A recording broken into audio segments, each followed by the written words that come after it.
यस्तु सर्वाणि भूतान्यात्मन् देवानुपश्याति सर्वभूतेषु चात्मानन्दो न विजोत्सते यस्मिन् सर्वाणि भूतान्यात्मैवाभूद्विजानतः तत्त्वतो मोहः शोकाये तत्त्वमारण्यो शुद्धमपाविविद्धम् कविर्माणेशे पारिभोस्वायं भोर्यादादध्यतो शाश्वतेभ्यः समाभ्यः अनन्तमप्रवेशं ये विद्यामुपासते ततो भूयाय वदेतमो यको विद्याया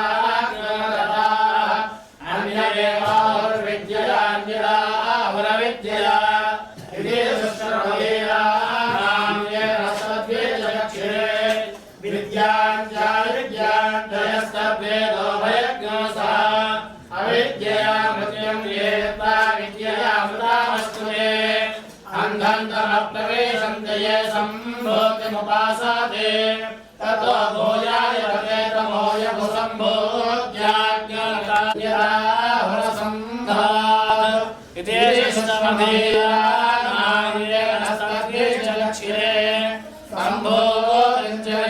सम्भूतिञ्जयस्तद्वेदो भयज्ञोऽसः विनाशेन मृत्युं जेत्वा सम्भूत्यामृतामश्नुते हिरण्मयेन पात्रेण सत्यस्यापि सम्मुखम् तत्त्वं दोषं न पात्रो सत्यधर्माय दृष्टये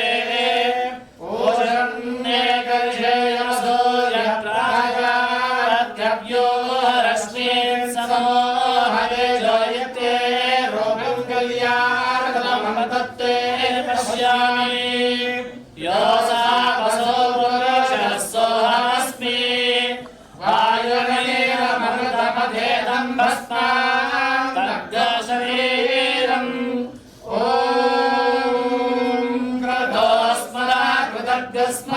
कृतोस्मर कृतज्ञस्मर अग्नेन सुताराये अस्मान् विशिष्टानि देव वयुनानि विद्वान् योऽध्यस्मद्यो राणमेव भूयिष्ठां तेन वा मुक्तिं विधेम पूर्णमदः पूर्णमिदं पूर्णात् पूर्णमुदच्यते पूर्णस्य पूर्णमादाय पूर्णमेवावशिष्यते ॐ शान्ति शान्ति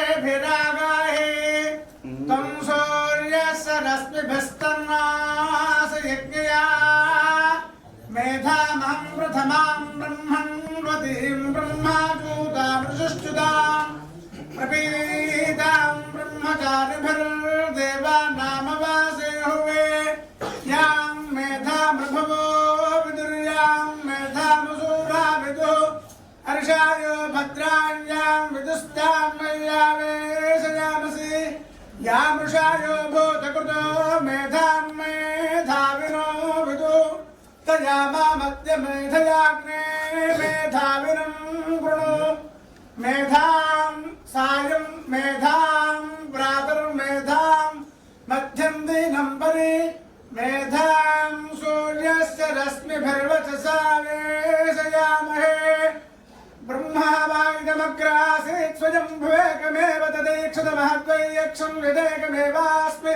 हन्ताहं वदेव मन्मात्रं देवं निर्मम इति तदभ्यस्राम्यदभ्यतवत्सपदवत्तस्य श्रान्तस्य तत्तस्य संतप्तस्य ललाटे स्नेहो तस्याद्रमाजायतायति तेनानन्दत्तदब्रवीं महद्वैयक्षं सुवेदमविदामविधि तस्मात् सुवेदो भवत्तं वा एतं सुवेदं सन्तं स्वेद इत्याचक्षते परोक्षेण परोक्षप्रियाय वै भवन्ति प्रत्यक्षद्विषः ॐ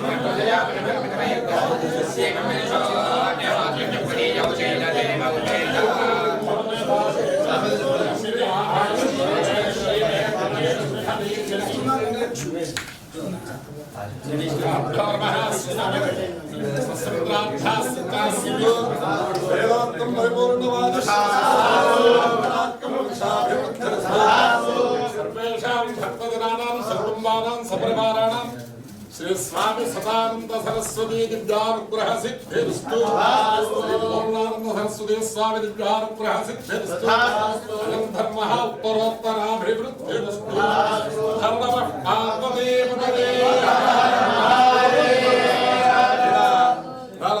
మూడు అప్లికేషన్ మనందరికీ కూడా స్కేలు కనీస స్కేలు ఒకటి ఇది చేయడం ఒక నలుగురు పండితుల్ని ఇక్కడ వేసి కూడా ఆశ్రమంలో కొత్తగా జాయిన్ అయ్యేవారు ట్రాన్స్ఫర్లో లేకుండా ఈ మూడింటిగా హమస్పే ఉన్నారు నాకు ఇలా చెప్పేవాళ్ళు లేరు మహానుభావులందరూ తిరుపతి నుంచి వచ్చి వీరి ద్వారా ఇక్కడ సనాతన ఆశ్రమంలో కార్యక్రమానికి కాగితం వాయించుకు వస్తుంటారు తిరుపతి నుంచి మహానుభావులందరూ కొత్త విషయం తెలిసింది అది అపకారం చేస్తాను బాబాయ్ మీ కదా నేను అర్థం పెట్టి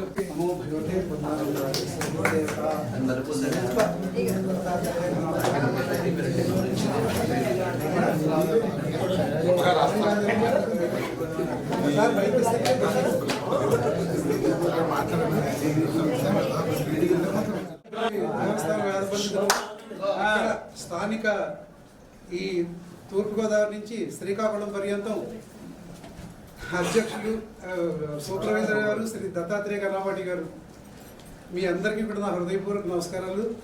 స్వామివారి తరపున మీ అందరికీ సంపూర్ణ ఆశీస్సులు. ఎందుకంటే ఈ వేదానికి ఈ పీఠానికి పూర్తి సంబంధం ఉంది ఆయన వివరించాను నేను. ఎందుకంటే పూర్ణానంద సరస్వతి స్వామివారు వారి తండ్రి గారు సుబ్రహ్మణ్య శాస్త్రి గారు తిరుచెందూరు అక్కడ వేదిక మరి ఉందో వారు 12 ఏళ్ళ లోపలనే మొత్తం వేదార్థం పుచ్చుకున్న మహా సిద్ధపురుషులు వారి గురుదేవుడు శ్రీ రాకాడి బాబా గారు. పాల్మూరులోనే వేమూరి వారి వంశంలో పుట్టిన సదానంద సరస్వతి వేమూరి సూర్యనారాయణ గారు అనే పురాణాములు కలిగిన శ్రీ సదానంద సరస్వతి స్వామివారు వారి శిష్యులు. వీరందరిది కూడా మన కొత్తాళం పైన బాణతీర్థం అని ఒక ప్లేస్ ఉంది. ఆ బాణతీర్థం దగ్గర వీళ్ళందరూ తపోస్థానంలో ఉండేవారు. సో పూర్ణానంద స్వామి వారి ఆదేశంతో రాకాడ్ బాబా వారు శ్రీశైలం వెళ్ళమని పూర్ణానంద స్వామి వారికి ఆదేశం ఇచ్చారు. వారు పూర్ణానంద స్వామి వారు శ్రీశైలం సున్నపేటలో పెద్ద ఆశ్రమం ఉంది. భువనేశ్వరి దేవాలయం శ్రీ పూర్ణానంద ఆశ్రమం అని సున్నపేటలో ఉంది. శ్రీ పూర్ణానంద స్వామి వారు శ్రీ సదానంద స్వామి వారిని గోదావరి తీరంలో ఇక్కడ వారి ప్రార్థనలు ప్రతిష్ఠించుకుని వారిని ఇక్కడ ఉండమని అన్నారు. సో వీరు 2008లో ఈ సిద్ధపురుషులు వీరు సమాధి చెందారు. మా గుడపల్లి కర్ణాపాటి గారు వాళ్ళ నాన్నగారు యాక్చువల్లీ అప్పుడు ఇక్కడికి వచ్చేవారు. ఆయన కూడా వారిని చూశారు. ఆ గుడపల్లి కర్ణాపాటి గారు కూడా ఆయన విద్య నేర్చుకున్న కందుకూరు భాస్కర్ శాస్త్రి గారుకి సన్మానం చేసేటప్పుడు వీరిని అధ్యక్షులుగా పెట్టుకున్నారు ఆ మీటింగ్లో సదానంద స్వామి వారిని ఆశీస్సులు. సో ఈ ఆదర్శం ఈ సంపూర్ణమైన ఆశీస్సులు వేదపురుషుల ఆశీస్సులు అండ్ స్వామివారి ఆశీస్సులు మా అందరికీ ఖచ్చితంగా మనకు ఉంటాయి. మాకేంటంటే ఈ ఆశ్రమం పరంగా ఇక్కడ గుడపల్లి మా శ్రీ దత్తాత్రేయ ఘన బీటిపూడి గుడపల్లి వారే. సో గుడపల్లి దత్తాత్రేయ ఘనపాటి గారు వారు 2-3 పాయింట్లు చెప్పారు. నేను చాలా చిన్నవాడిని, నాకు తెలుసు ఆ విషయం పూర్తిగా తెలుసు. కానీ నాకు గతంలో గల పరిచయాలతో ఖచ్చితంగా వీరు చెప్పిన 3 సంవత్సరాల మీద నా వంతు కృషి సంపూర్ణంగా చేస్తాను. ఎందుకంటే నాకు తెలుసుండగా 2018లో 2017లో ఈ వేద పండితులందరూ కూడా 70,000 రూపీస్ వరకు వచ్చే వరకు రికమెండేషన్ చేసిన వాళ్ళు నేను కూడా ఒకటి. అంటే గవర్నమెంట్ సైడ్ మేము ప్రతిపాదించారు. అప్పటికి కూడా మీకు స్కేల్స్ లేవు. ఇప్పుడు మీకు స్కేల్స్ ఉన్నాయో లేవో నాకు తెలియదు. కానీ అప్పుడు మీకు స్కేల్స్ ఇందాక చెప్పారు సార్ పే డిఏహెచ్ఆర్ఓ ఏం లేవు, కానీ అప్పుడే మేము గవర్నమెంట్లో మేము మా రికమెండేషన్స్లో ఇంక్లూడింగ్ ఆయన చెప్పినట్టు ఇందాక వసంత్ కుమార్ గారు జాయింట్ ఎగ్జిక్యూటివ్ ఆఫీసర్ గారు మేము అందరూ రిపోర్ట్ పెట్టి అప్పుడు మనకు సింగాల అశోక్ సింగాల అని ఉండేవారు, వారిని మనం సబ్మిట్ చేసాం. అయితే నేను కూడా గవర్నమెంట్ నుంచి 2019 జూన్ తర్వాత బయటకు వచ్చాను. సో అయ్యాయా అని పాయింట్లు ఇందాక డిస్కషన్లో వారు చెప్పారు, అవ్వలేదని. మనకి ఈ పెంచినట్టుగా అందరికీ చెప్పారు, బట్ ఇది ఎవరికి పెంచలేదనే విషయం వాస్తవం నాకు తెలియదు. సో మేము ఏదో మన ఆశ్రమానికి 2 వేద పట్టికలు పోస్టులు కావాలని స్వామివారికి గణపతి గారి కిందాక సబ్మిట్ చేస్తే అది కాదు, మీరు 700 మంది 2018లో ఎప్పుడు ఇంటర్వ్యూలు అయ్యాయి, సారీ 8 నెలల క్రితం ఇంటర్వ్యూలు అయ్యి, బట్ వాళ్ళు ఎవరు ఇంకా బయటికి ఆర్డర్స్ రాలేదు అన్నారు. సో ఖచ్చితంగా కరెక్టే, ఎందుకంటే ఒక బరువు బాధ్యత ఒక తరపున ఉన్నప్పుడు మా వంతు ప్రయత్నం నేను కూడా చేస్తాను. ఈ రికమెండేషన్ విషయంలో ఖచ్చితంగా ఆ 700 మంది ఆర్డర్ ఆల్రెడీ రిలీజ్ అయ్యి ఉంది కాబట్టి దాన్ని ఇంప్లిమెంటేషన్లోకి చేస్తే మాకు కూడా స్వార్థం ఉంది. స్వామివారు చెప్పారు 4 వేద పండితులను ఆశ్రమానికి ఇస్తామని. మాకేంటంటే ఇక్కడ స్వామివారి దగ్గర రోజు వేద సభ జరుగుతుంటే అంతకంటే జీవితంలో ఇంకా పెద్ద అక్కర్లేదు. ఇక్కడ పూర్ణానంద స్వామివారు ఏం చెప్పారంటే, పూర్ణానంద స్వామివారి తండ్రి గారి పరంపరలో ఈ ఆశ్రమ వ్యవస్థ నడవాలి. ఈ మాట చెప్పిన వెంటనే మీరు మా బ్రహ్మగారు కలిసి వేద నిధి అని ఒకటి మొన్న పెట్టి వారే ముందు 200 చిల్లర ఎంతో ఇచ్చి మొదలు పెట్టారు. సో నాకు కూడా తెలియదు ఆ విషయం, మీ అందరి ఆశీర్వచనతో ఆ వేద నిధి ప్రారంభమైంది. సో వేదానికి యథాశక్తి స్వామివారి తరఫున మా వంతు మేము చేయగలని చేస్తాం. అతి త్వరలో ఆయన ఒక స్కీమ్, ఆయన రకరకాల ప్రాజెక్టులు చెప్తున్నప్పుడు నేను ఒక ప్రాజెక్టు బయట ఒకటి చెప్పండి సార్ అని ఇంచుమించు అన్నాను. ఆయన రకరకాలు చెప్పారు. 7 రోజుల పాటు 8 మంది ఘనాపాటీలు ఏదో కర్మాపాటీలు సంథింగ్ ఏదో కార్యక్రమం ఉందని అన్నారు. సో వీలైనంత వరకు విత్ ఇన్ షార్ట్ పీరియడ్లో ఆ కార్యక్రమం వారికి నేను విన్నవించుకునే ముందు ఆ 7 రోజులు 8 మంది కర్మాపాటీలు ఇక్కడే ఈ స్వామివారి దగ్గర ఈ రూమ్లో కానీ ఆ పాదుల రూమ్లో కానీ ఎక్కడో 8 రోజులు 7 రోజులు మీరు కార్యక్రమం చేయడానికి యథాశక్తి నేను ప్రయత్నం చేస్తాను. మా ఆశ్రమం పరంగా స్వామివారి దగ్గర మేము సమర్పించుకునే ఇది ఈ రోజు అయింది 80వ జయంతోత్సవం. ఈ 1 year సే 2026 నుంచి 2027 జూన్ 6 వరకు ఇక్కడ ఈ 80వ జయంతోత్సవాలు కంటిన్యూ అవుతాయి. దీంట్లో 3 కార్యక్రమాలు మేము పెట్టుకున్నాం, 2 పెట్టుకున్నాం నిన్నటి వరకు. ఆయుధ చండీ అని ఒకటి, తర్వాత అహోరద్రం అని ఒకటి, తర్వాత ఏమో అదే సంపత్కరి యాగం కూడా పెట్టుకున్నాం. ఇప్పుడు నా బుర్రలో ఇంకోటి దూరింది, మీరు ఏంటంటే కర్మాపాటీలు కళాపాటీలు 7 రోజుల పాటు చేసే సప్తాహ సంథింగ్ సంపూర్ణ పారాయణ అనేది చెప్పారు. వారు నా పూర్తి వివరాలు నిజంగా రాసుకున్నాను, కానీ ఏదో 2138 పనసలు ఏదో చెప్పారు మీరు నాకు గుర్తున్నంత వరకు. సో ఏదో కార్యక్రమం స్వామివారి దగ్గర జరిపించాలని తాపత్రయం ఉంది. ఆ పరమేశ్వరుడు మా సద్గురువులు అనుగ్రహిస్తే ఖచ్చితంగా ఈ కార్యక్రమాలు బిఫోర్ 2027 జూన్ 6లోగా మరి యథాశక్తి ప్రయత్నం చేస్తాం.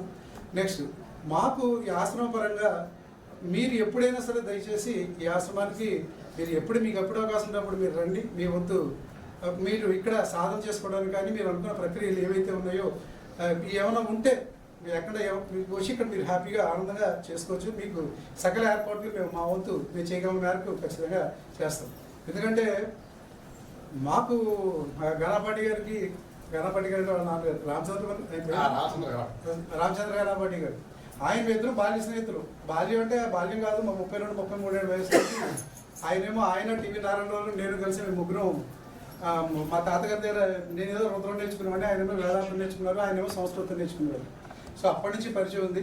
సో ఇప్పుడు వారి స్వయంగా వారి తమ్ముడు అనే విషయం లాస్ట్ టైం వచ్చినప్పుడు తెలుసుకున్నప్పుడు చాలా ఆనందపడ్డాను నేను. వీరి గురించి చెప్పక్కర్లేదు. వీరితో మాట్లాడిన మాటల్లో మా స్వామివారు చెప్పిన ఏకైక మాట ఈయన ఇంకో రూపంలో చెప్పారు. ఇది మా వాళ్ళకు కూడా చాలా ఇంపార్టెంట్. వాళ్ళందరూ ఏం చెప్పారంటే సంకల్ప శుద్ధి ఉంటే సంకల్ప సిద్ధి అవుతుంది అని. అది వారి తండ్రి గారు చెప్పారని చెప్పారు. అది బంగారం లాంటి మామూలు మాట కాదు. అది మన పవిత్రంగా ఆ స్వామివారి దగ్గర తలుచుకుని ఆ సంకల్పాన్ని పెట్టుకుంటే అవ్వకపోవడం అనేది ఉండదు. దీని ఇంకో రూపంలో స్వామివారు ఏం చెప్పారంటే నీకు ఏది లోటు వచ్చినా కుబేరుడి మీద దండయాత్ర చేయని చూపించారు అగ్నిహోత్రంలో. అయిపోయి పాండుడికి వీణుడికి చూపించలేదు. సో ఆ పద్ధతిలోనే ఇది నడుస్తుంది. సో వీరి చెప్పిన ఆ క్షణాన్ని నేను చాలామంది చెప్పుకున్నానండి ఈ 2 రోజుల్లో. ఈయన చెప్పిన 3 నెక్స్ట్ ధర్మరాజు గారు మనం సంధ్యావందనలో మనం చేసే ఆ మంత్రాన్ని చెప్పి దీని అర్థం ఏం చెప్పినప్పుడు నిజంగా ఆనందపడిపోయింది. మనిషి నవ్వుతూ ఆనందంగా ఉండడానికి ఎలా ఉండాలి అనేది నేను చెప్పి కంట ఆ ఒక్క మాట ఈయన మనందరికీ కూడా మా వాళ్ళందరూ కూడా వింటారని కోరుకుంటున్నాను. అది మీరే మీ చేతిలో చెప్తే చాలా బాగుంటుందండి. ఒకసారి జతాం తదుదితం కర్మస్మర్షి జతాం మనందరికీ శంకరాచార్య స్వామి వారు నిర్దేశం, ప్రతి గమనానికి వారే నిర్దేశించారు. మనకి కురుక్షేత్ర సంగ్రామం అయ్యాక ధర్మరాజుకు ఒక అనుమానం వచ్చింది. మన కృష్ణ పరమాత్మ మన బావగారు ఎప్పుడూ చిరునవ్వుతూ ఉంటాడు, ఏ విషయంలోనూ టెన్షన్ పడ్డు, ఈ చిరునవ్వు కారణం ఏంటి అన్న మంత్రోపాసన చేస్తున్నాడేమో, కనుక్కుందాం వెళ్ళి ఆ మంత్రం మనం కూడా తీసుకుందాం, ప్రతిదానికి టెన్షన్ వచ్చేస్తుంది మనకి అని వెళ్ళేటప్పటికీ ఆ శ్రీకృష్ణ పరమాత్మ చేస్తున్న పని ఏమిటంటే ఒక వేద పండితుడిని ఆసనంలో కూర్చోబెట్టి ఒక పళ్ళెల్లో కాళ్ళు పెట్టి ఆ వేద పండితుడి కాళ్ళు కడుగుతూ ఆ నీళ్లు చదువుకుంటున్నట్టే. శ్రీకృష్ణుడికి ఒక అలవాటు, ఆయన నేర్పడే ఉన్నప్పుడు వచ్చిన పండితులు వస్తే జాగ్రత్తగా పూలంతా ఒక డబ్బాలో పోయించి అవర్లో పెట్టిస్తాడు. ఆయన బయటికి వెళ్ళినప్పుడల్లా గుడ్డు పెట్టి పెడతాడు. అంటే విప్రౌఘ దర్శనాత్ సజ్జ క్షీయంతే పాపరాశయ అని ఉంది. విప్రౌఘం అంటే ఓఘం అంటే సమూహం, విప్రవం అంటే విప్రుడు అంటే వేదం చదువుకున్న వాళ్ళు. వీళ్ళని దర్శిస్తేనే మహాపాపాలన్నీ కూడా పోతాయి. అప్రయత్నంగా ధర్మరాజుగా ఆ దృశ్యం చూసేటప్పటికీ మనం నిత్యం సంధ్యావందంలో చెప్తున్నది నమో బ్రహ్మణ్య దేవాయ గో బ్రాహ్మణ హితాయ చ జగద్ధితాయ కృష్ణాయ గోవిందాయ నమో నమః. బ్రహ్మ అంటే చతుర్ముఖ బ్రహ్మ, బ్రహ్మ స్పష్టంగా చెబితే వేదము. బ్రహ్మణి చరతీతి బ్రహ్మణ్య, బ్రహ్మణ్య దేవ యస్య సహ బ్రహ్మణ్య దేవ తస్మై బ్రహ్మణ్య దేవాయ. అంటే వేదం చదువుకున్న వాడినే దేవుడుగా భావించేటటువంటి సంస్కరించేటటువంటి శ్రీకృష్ణ పరమాత్మ ఎవరైతే ఉన్నాడో అటువంటి బ్రహ్మాండ దేవుడికి నమస్కారం చేస్తున్నాను అని చెప్పారు. అంటే వేదం తప్ప ఇప్పుడు ఇవన్నీ ఇక్కడ ఇందాక వీరందరి చేత చెప్పించింది అదే కారణం. మనం ఇక్కడికి ఏ ఉద్దేశంతో వచ్చాము, గురువు వారి కృప కోసం వచ్చాము. అంతటి గురువులు కూడా వేదానికి లొంగిపోతారు. శ్రీకృష్ణ పరమాత్మయే వేదానికి లొంగిపోతారు. అందుకే ఆదిశంకరాచార్య వారు కూడా అందుకే వేదోరిత్యమధీజితం తదుదితం కర్మస్వరిష్ట, దాంట్లోనే 3-4 వాక్యంలో కామ్యేమతి త్యజ్యతాం. నువ్వు చేసేది నీ మీద ఉన్నది. గీతాచార్యుడు చెప్పింది కర్మణ్యేవాధికారిస్తే మా ఫలేషు కదాచన, నీ మీద ఉంది నీ చేయడం అంతే. మరి ఆ సుబ్రహ్మణ్య గారు చెప్పింది అది ఏ దీంట్లో వచ్చేదో చెప్తే ఆశ్చర్యం వేసింది. అంటే జన్మాంతర సుకృతం అందరికీ కూడా ఇక్కడ ఉండే ఆశ్రమ భక్తులందరికీ కూడా జన్మాంతర సుకృతం మంచిది. వేదాన్ని విశ్వసించండి, వేదాన్ని ఫాలో అవ్వండి. ఇప్పుడు 3 రోజుల కార్యక్రమం మన సుబ్రహ్మణ్య గారు చెప్పారని ఆయన నన్ను అడిగి ఇలా వారు అడుగుతున్నారు అని నన్ను అడిగి పాపం వారికి చెప్పారు. ఇలా 3వ రోజు రుద్రక్రమం చెప్పాలి. ఇదంతా దేనికోసం? ఆ జగద్గురువు మనల్ని అనుగ్రహించడం. లేదా ఎప్పుడూ కూడా మన మీద ఉన్న పని ఇంకో కారణం లేకుండా చేస్తూ ఉంటే మన మొహంలో చిరునవ్వు చెరగదు ఎప్పుడు. ప్రతి దాంట్లో స్వార్థం వెతుక్కుంటే అక్కర్లేని ఆలోచనలు వస్తాయి. అందరం కూడా మనందరం శ్రీకృష్ణ పరమాత్మ అనుగ్రహం అవనమండి, చండీ పరమేశ్వరి అనుగ్రహం అవనమండి, లేకపోతే మన పూర్ణానంద స్వామి వారు, సదానంద స్వామి వారు ఎవరి అనుగ్రహంతో అయినా సరే మన మీద ఉన్నటువంటి విద్యుక్త ధర్మాన్ని మనం చక్కగా పరిపాలిస్తూ మనం సుఖాన్ని పొందుతూ మన చుట్టుపక్కల వాళ్ళకి కూడా సుఖాన్ని అందిద్దాం. హర నమః పార్వతీ